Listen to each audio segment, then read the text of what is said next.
Well, most of you know that I grew up Catholic, and we had saints, lots and lots of saints, thousands of saints. There was a saint for everything. If you lost your house keys, there was a saint you could pray to. If you had back trouble, there was another saint that you could pray to. If you were having car trouble, there was another saint for you. And there were patron saints for every occupation. A patron saint for chefs, a patron saint for writers, a patron saint for comedians and baseball players, a saint for everything. Now, as a little boy growing up in Catholic school, I loved reading about the lives of saints. As other kids had comic books and they loved superheroes, the saints for me were superheroes.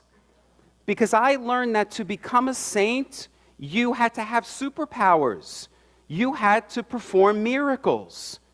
And so I learned that there were saints who could levitate and other saints who could fly. I learned that there were saints who could walk through walls and appear at two places at the same time. Now, all of that may sound very strange and very silly to our 21st century sensibilities. And yet, as we heard in our words of integration and guidance this morning, the ancient people, the people of Jesus' day, believed in these type of miracles. And not only did they believe them, they expected them in order to show that someone was godlike.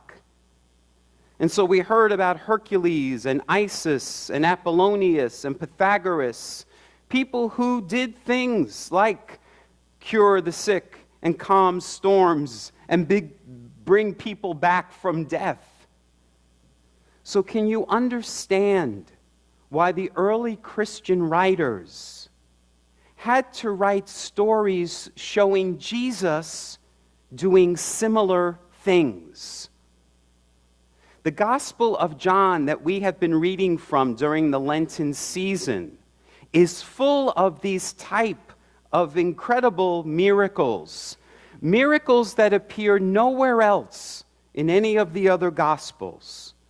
It's only in John's Gospel, for example, that Jesus turns water into wine, or raises Lazarus from the dead, or cures the man blind from birth. The other Gospels, Matthew, Mark, and Luke, are called the Synoptic Gospels because all three of their stories are very similar. John's Gospel, though, was written last, much later, almost 100 years after Jesus was born. And the author of John seems to know about miracles that the early Gospel writers didn't know about. You would think that if Jesus had raised someone from the dead, the earlier Gospel writers would have written about it. John's Gospel was written at a time when Christianity was under great persecution by the Roman Empire. And the author of John's Gospel is trying to demonstrate to the ancient people Jesus' divinity. In fact, in John's Gospel, there is the line that says, "These miracles and signs are written in the pages of this book so that you may believe that Jesus is the Christ, the Son of God." And so my question for you this morning is, do you need to believe that these miracles actually happened in order to believe that Jesus was the Son of God? Do you need to know that this really happened? Well, I shared with you last Sunday the words of Bishop John Shelby Spong. He's the foremost biblical scholar of our time. And he said that the miracle stories in the Gospel of John did not happen. They're not historically accurate. And I said last Sunday that even though those miracles didn't actually happen, it doesn't mean that those stories don't reveal great spiritual truths to us. The Gospels, in fact, the entire Bible, is not a history book. Those stories were written as symbolic stories. The contemporary theologian, John Dominic Crossan, said this. He said, "My point isn't that the ancient people wrote literal stories, and now we're smart enough to understand them symbolically. My point is that the ancient people wrote stories symbolically, and now we're dumb enough to take them literally." So, for example, if I asked most Christians, what does today's gospel mean? They'll say, well, there was a man born blind, and Jesus spit on some dirt and put it on his eyes, told him to wash in a pool, and then he could see. Jesus is a miracle worker. Praise Jesus. Well, there are little 5-year-olds today in Sunday school in their church, and that's how they would explain this story. You should not be understanding the Bible the same way a 5-year-old is. You should be having a greater understanding of these stories. You should be able to make meaning that is higher, of a higher consciousness. Reading the Bible literally is the lowest level of comprehension, the lowest level of meaning. What a perfect way to explain the miracles of Jesus symbolically than through this story today. Because we need, as we grow spiritually, to do as it says in Scripture, to put away childish things. We want to put away childish understandings of these gospel stories. And the season of Lent is about removing the obstacles that are blocking our spiritual growth. And one of the greatest obstacles for Christians that gets in the way of their spiritual growth is biblical literalism, taking the Bible literally. Maybe one of the knots you need to let go of this Lent is taking these stories literally as history. So, in today's gospel, something amazing happens. A man is able to see where before he was blind. He's able to now see, have a new understanding. This entire story is symbolic, so let's look at it together and see what it actually means for us. Well, if you notice, the story began where Jesus did something very shocking. It may not seem shocking to you, but it was shocking to the people at that time. The disciples say to him, "Rabbi, who sinned, this man or his parents, that he was born blind?" Because people back then believed that if you were blind or you had leprosy or some type of condition, that it was due to sin, that God was punishing you. And Jesus makes it very clear to them, no one sinned. No one. He said, this man is blind so that the glory of God can be revealed through him. So to understand how shocking that would be, think about a pastor of this church in the 1950s being asked by his congregation about homosexuality. And he says, in front of everyone at church, right here at the pulpit, gay people aren't sinners. God made them that way so that God's glory could be revealed through them.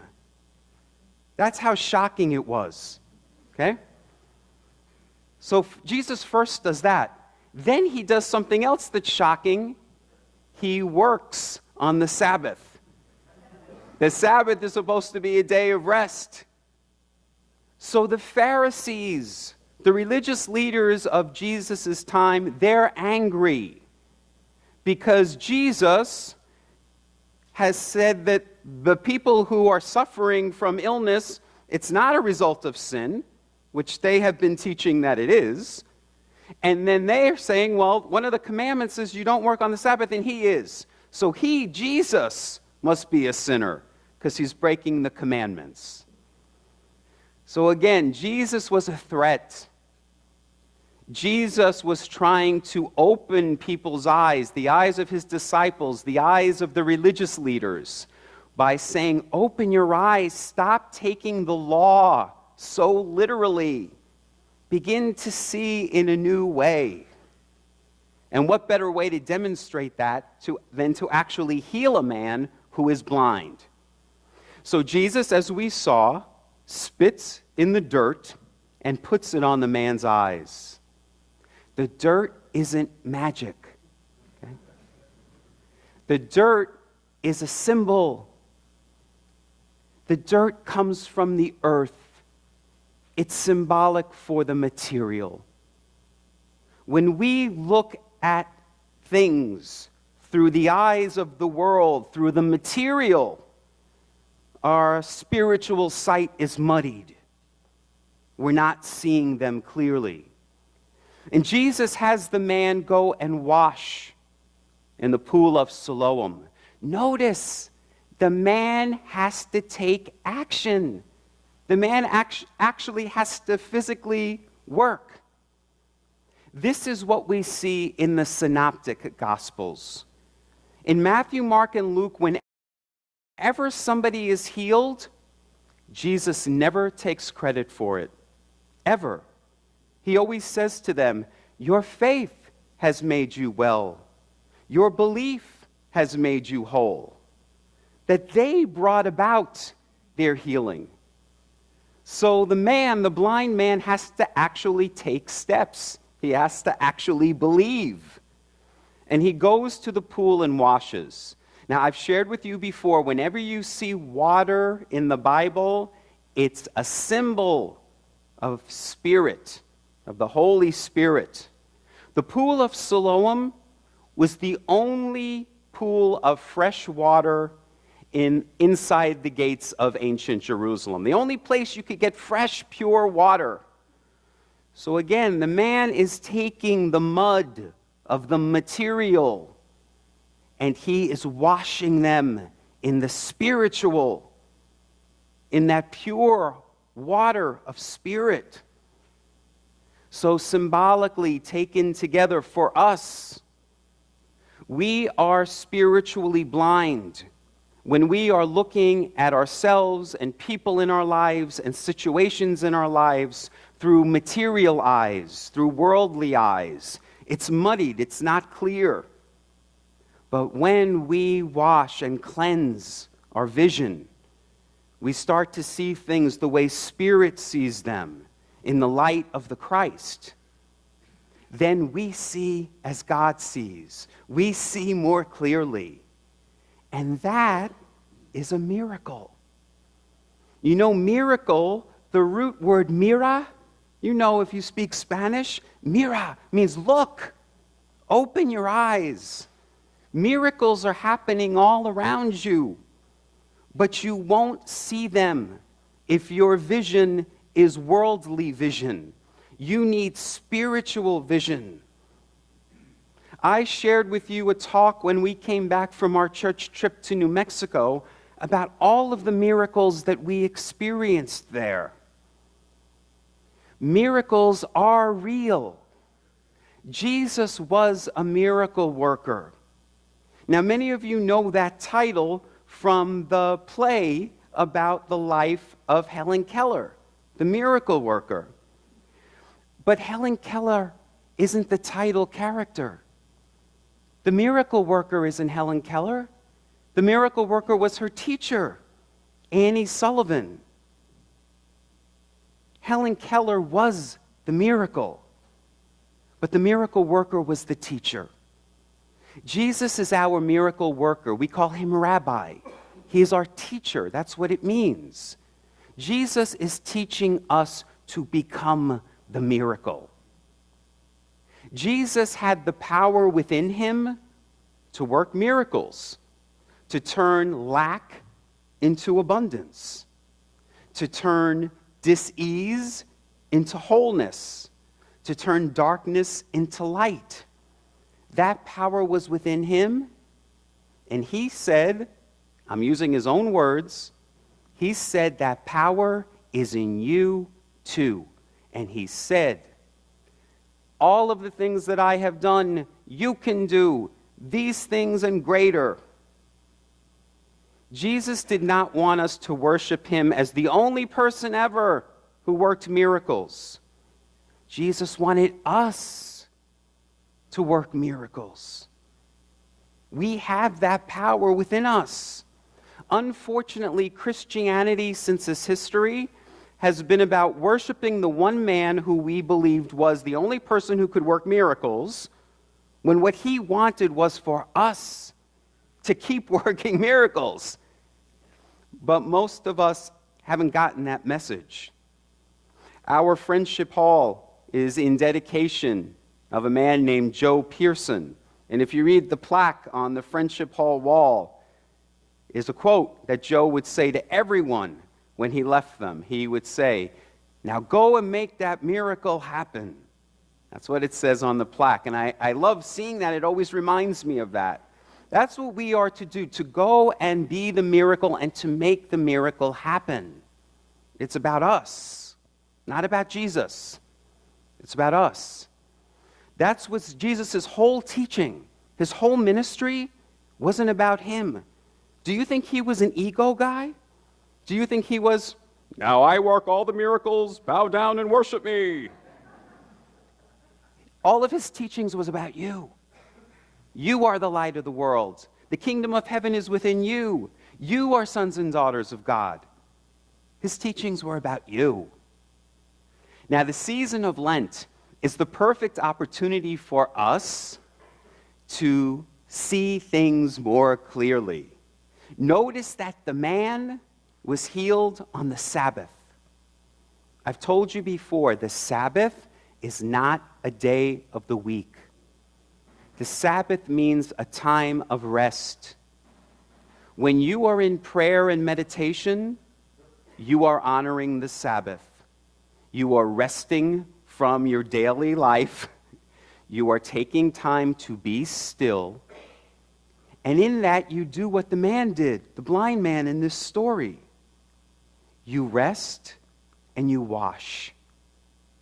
You close your physical eyes, which sees the way the world sees, and you connect with your spiritual eye. You wash in the Spirit. You alight yourself in the light of the Christ. And you begin to see things the way God sees them. You see yourself the way God sees you. You see people in your life the way God sees them. And you see situations that are happening in our world through God's eyes. So that's what I'd like to invite you to do through the rest of the season of Lent, is find time to honor the Sabbath each day, to go within, to wash yourself in spirit, to connect with the light of the Christ, and to remove those obstacles that are muddying your vision so that you can see things more clearly, view things through the eyes of God, see people through the eyes of love. Namaste.